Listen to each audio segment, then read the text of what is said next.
Good morning. My name is Caroline Chandler, and I've been given the absolute honor of introducing the one and only Rocky, or as you may know her, Aleesha Awan. Aleesha is the funniest, coolest person that I know. She never fails to make people laugh or help her friends out when they need it. She even went the lengths to email Mr. Throckmorton last year requesting a snow day for the whole school, even though it was barely snowing. It did not work, by the way. But this just proves how far Aleesha goes to help others. She's also TikTok famous, as you might have seen her in countless viral videos, such as eating an entire jar of salsa and eating a dozen donuts in just one sitting. Aleesha has such a magnetic personality and energy that I can confidently say every single person in the class of 26 is proud to call her their friend. I won't keep you waiting any longer, so here I give you Aleesha, the green gummy bear connoisseur, Awan.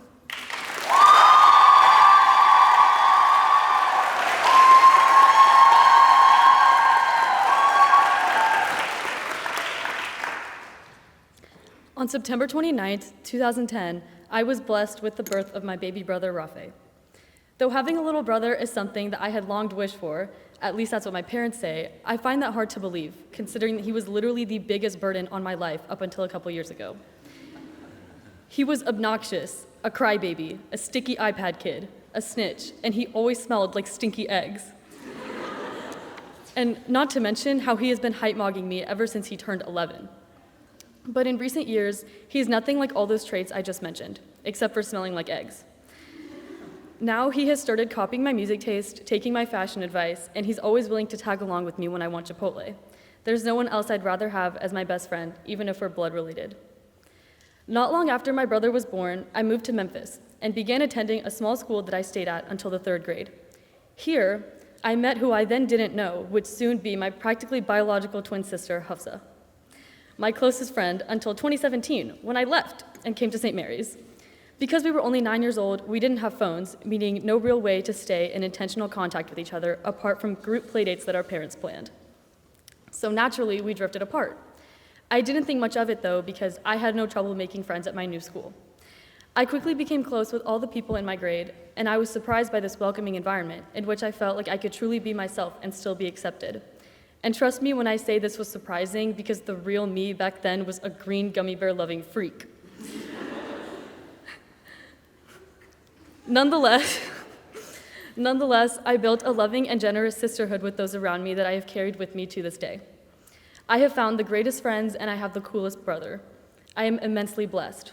I never feel alone, never think twice about asking for help, and never hesitate to infiltrate a random group's lunch plans and join them whether or not I'm invited. I have always believed that love and happiness are a choice. We choose to love and we choose to feel content. This choice may not always feel apparent because of all the factors that weigh into our decision-making. However, I can confidently say that the people I have surrounded myself with for the past almost 18 years have made this choice unimaginably easy. There is no group of people easier to love and laugh with than my sisters in the St. Mary's class of 2026. F2 Free is full of my sisters when we go on random adventures or when I force people to come to Chili's with me, like later today. My sisters are in the senior art table when we drop insane lore while Miss Fletcher asks us to stop talking. I have sisters in bio collectively struggling to get the notes done on time, like tomorrow, and in my proofs class when we all rage bait Eleanor the whole time. My sisters are at my lunch table, which I'm sure people can hear all the way from the library.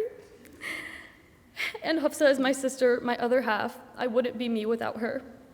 Finally, I have found a sister in my brother. Whether he's breaking down my door over a bite of pizza or begging me to get aux in my car, I couldn't have asked for a better brother. See what I did there. Next year, I don't know how I'll be apart from you all, how I'll live in a dorm that's not across the hall from my brother, or how I'll go about my everyday life without my very best friends, without my sisters. To my perfect class of 2026, thank you for being the best sisters I could have ever dreamed of. In the wise words of Aubrey Drake Graham, family over friends because real friends are family. Thank you.